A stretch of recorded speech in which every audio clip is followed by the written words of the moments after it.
Today we are going to learn how to do a turned edge on your luxury leather goods.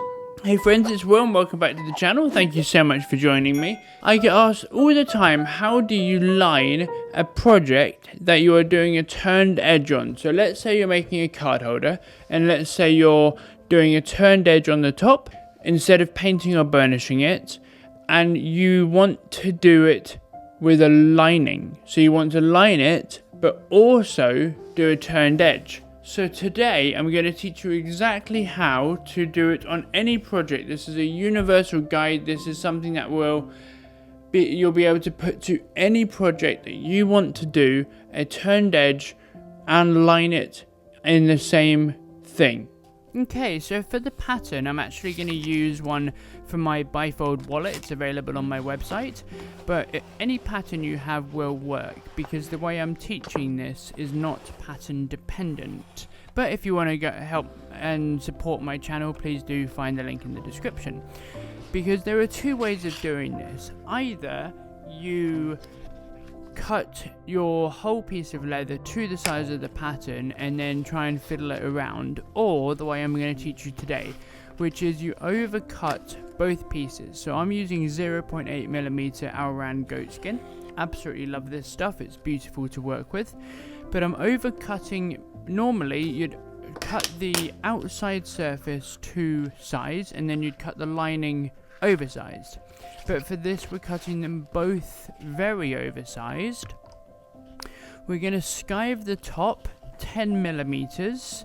So typically you'd skive the top 10mm and you'd fold over half of it to do a non-lined folded edge, but because obviously we're lining our folded edge in this, we need to do it slightly differently. So we're going to do the full 10mm skive, and then for the lining we're going to skive it down to 0. Now if you over skive it slightly and you have a bit of a wobbly line, it doesn't matter because of how we're going to do it.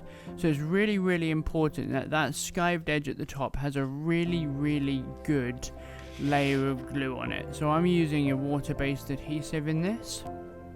It's called 116 PIU. I get it from Pro Italia Plus. Absolutely love it. Really strong. So we're going to put our ruler 10mm onto the top, so exactly where the skive is, on the exterior panel. And then we're going to push the very tightly up against the ruler the feathered edge of the lining. So there's very little in the way of transition between the exterior leather and the lining itself. When you're gluing this, make sure you go from the inside out, not the outside in, so you don't get any bubbles. Really important. And then you can either use a bone folder or your finger just to start that curve going.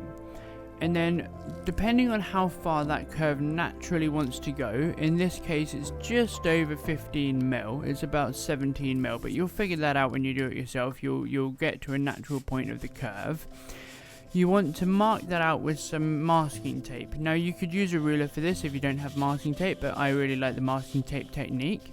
Sand it really well, because glue doesn't really stick to finished leather. You have to either use a very strong solvent based adhesive which sticks to literally anything, or you can sand the top off, which I prefer.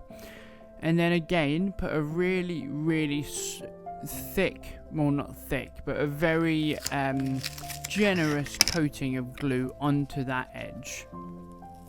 And then we're going to use that masking tape as our fold line. Now it will seem a little bit, it may seem a little bit uneven when you're doing this because you're putting it over that folded edge and the skived edge, but as long as you follow that straight line of the tape or the ruler, it will be straight. And then after you've pushed all of it down, don't run your finger down it, do it bit at a time, otherwise you'll get a wavy edge. Once you've pushed it all down, use a straight edge, so in my case I'm using my ruler, rub it up against it a couple times because this makes sure that that edge is perfectly straight. It's a really good trick for you. Tap it down because you do need a little bit of force with basically any glue. You need to put a bit of pressure in it to allow it to fully penetrate and seal.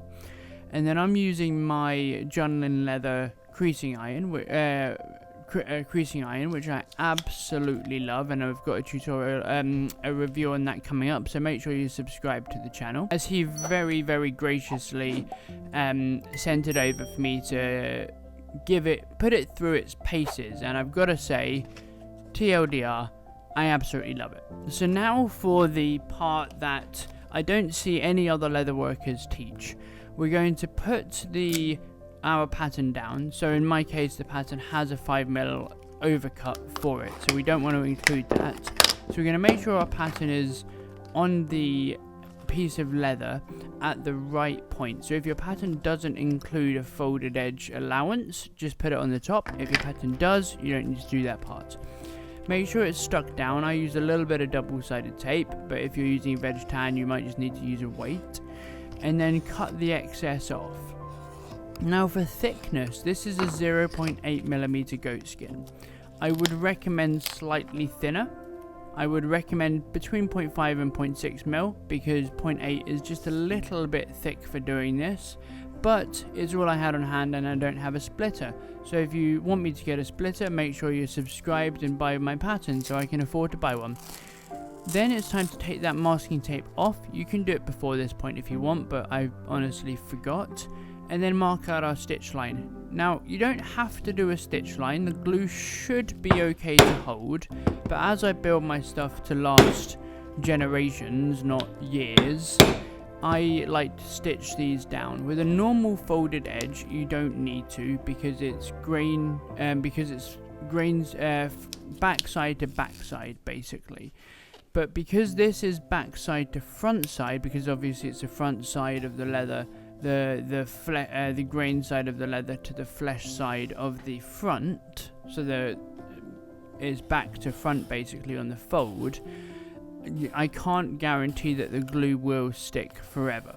So I do a stitch line on a lined folded edge. I do have to admit, I'm not a massive fan of orange, but I thought this combination looked quite nice. Let me know in the comments what you think. Do you like the orange stitching with the grey? I thought it was a nice contrast because obviously the orange matches the lining. But let me know down below in the comments. So once you've stitched it, obviously what you want to keep you want to keep 3mm from each side, because our stitch line around the edge of whatever it is that we're making, in this case a card holder, would be 3mm. So you don't want to go over that, you want to go right up to it. Tap it down, because tapping is life, and we want to tap down all of our stitches to make them look really, really pretty. Do our final crease line, which, because obviously you want to crease after you've stitched, because as you stitch it, you pull that creasing line out, and we are all done. Doesn't that just look beautiful?